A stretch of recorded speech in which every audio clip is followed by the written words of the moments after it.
Assalamualaikum warahmatullahi wabarakatuh. Nama saya Widya Halifah Maulidia dari kelompok 21, jurusan Ilmu Ekonomi dan Studi Pembangunan Universitas Tanjung Pura.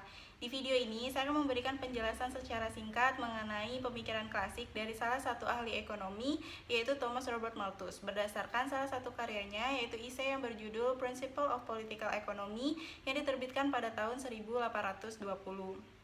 Di dalam esainya ini, Malthus membahas mengenai teori tentang permintaan efektif. Permintaan efektif digambarkan sebagai kualitas labor atau tenaga kerja, dan komoditi tidak dapat ditukarkan dengan komoditi lainnya, melainkan hanya dapat ditukarkan dengan tenaga kerja. Permintaan efektif ini mendukung teori kependudukan yang dimiliki oleh Malthus. Malthus menganggap bahwa permintaan efektif memiliki kaitan dengan pertumbuhan penduduk dan pembangunan ekonomi. Malthus beranggapan bahwa pertumbuhan penduduk merupakan proses dari pembangunan ekonomi, di mana pembangunan ekonomi dapat menciptakan pertambahan penduduk. Namun, pertumbuhan penduduk yang meningkat ini hanya dapat terjadi apabila disertai dengan kesejahteraan yang sebanding. Malthus mengungkapkan bahwa pembangunan ekonomi yang meningkat akan menyebabkan akumulasi modal yang ikut meningkat, kemudian akan menciptakan permintaan tenaga kerja yang meningkat pula. Di kondisi seperti inilah yang dapat menyebabkan pertumbuhan penduduk terjadi. Akan tetapi, pertumbuhan penduduk yang sejahtera hanya dapat terjadi apabila permintaan efektif meningkat. Itulah keterkaitan antara permintaan efektif dan pertumbuhan penduduk serta pembangunan ekonomi.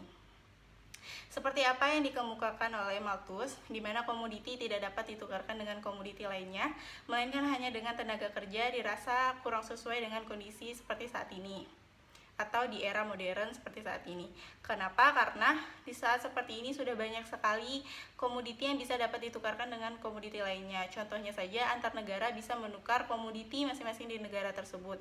Contohnya negara Indonesia dengan negara Rusia, di mana dua negara ini memiliki rencana untuk menukarkan masing-masing komoditi yang mereka miliki.